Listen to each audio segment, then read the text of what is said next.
Kilala sa larangang voice acting, siya ang nasa likod ng maraming character sa radio and TV commercials, radio dramas, computer games, films, anime, at marami pang iba. Sa kanyang husay at hindi na mabilang na character na ginampanan, gamit lamang ang boses, hindi talagang maikakaila na tawagin siyang The Voice Master. 16 na taong gulang nang manalo si Pocholo sa isang kompetisyon sa voice acting sa radyo.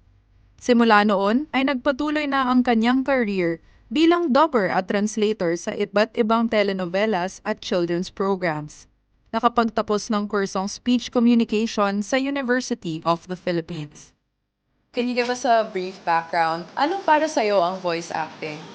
Para sa akin, ang voice acting is a way of life. Voice acting is everywhere. Bago ka pa lang gumising sa umaga, pag binuksan mo ng radyo, may voice over ka na naririnig. Yeah. May nagsasabi sa'yo kung anong dapat mong bilhin, anong dapat mong kainin, gamitin mong toothbrush o toothpaste, suotin, lahat sinasabi ng isang voice over.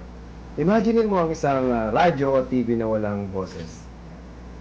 And I believe voice acting, just like speech, is the most miraculous thing in this world. Because without speech, the world will perish. Personally, I want to promote voice acting as an art form. Yeah. Because it is actually an art. Isa siyang sining na kailangang i-hone o palaganapin na kahit mismong yung mga practitioner, hindi nila tinuturing itong isang sining. Akala nila isa lang tong tool, pero isa tong tool na dapat mas bigyan mo ng importansya. Napakatindi ng impluensya ng isang boses. Dahil sa ngayong tamang ngayong election, imagine mo na kung ang radyo, jingle lang, wala nagsasabi, mga kababayan, ating iboto para sa Senado, Pocholo Gonzales. Parang, sino yung iboboto mo? Di ba? Kasi radyo yun, wala naman nakikita.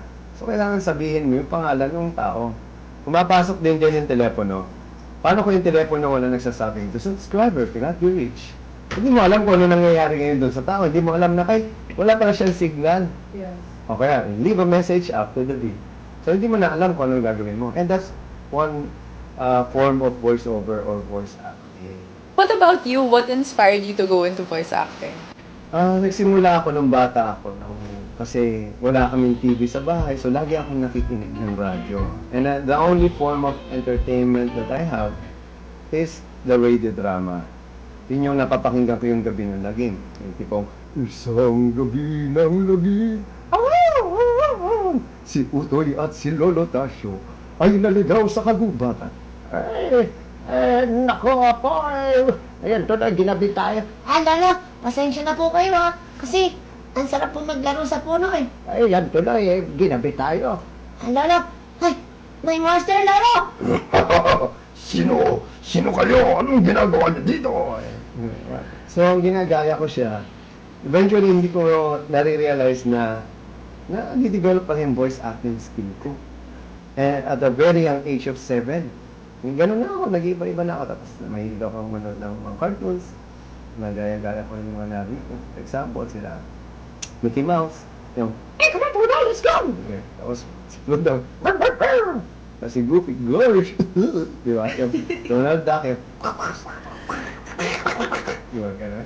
So, mahilig ka lang talaga gumaya. Tapos, Yun lang, wala naman akong alam dyan sa voice acting ngayon kung ano man yan, dahil bata ka nga. Nag-enjoy ka lang, tapos naglalaro ka. Autobots, transform!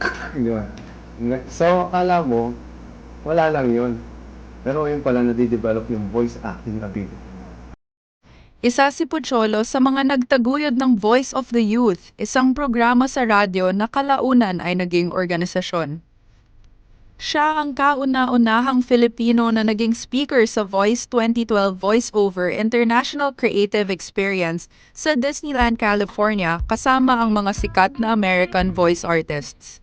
Sa ngayon, dito sa Creative Voices ay naibabahagi ni Pocholo ang kanyang talento. Dito sa Philippines, ang Creative Voices lang, the only voiceover company that creates computer games through the voices.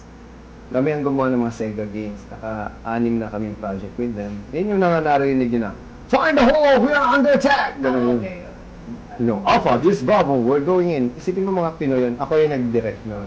So speaking of creative voices, what inspired you naman to put it up? There's a lot of young people out there who are interested or they have this potential or they aspire to become a voice artist but they don't know what and how and when, where to do it.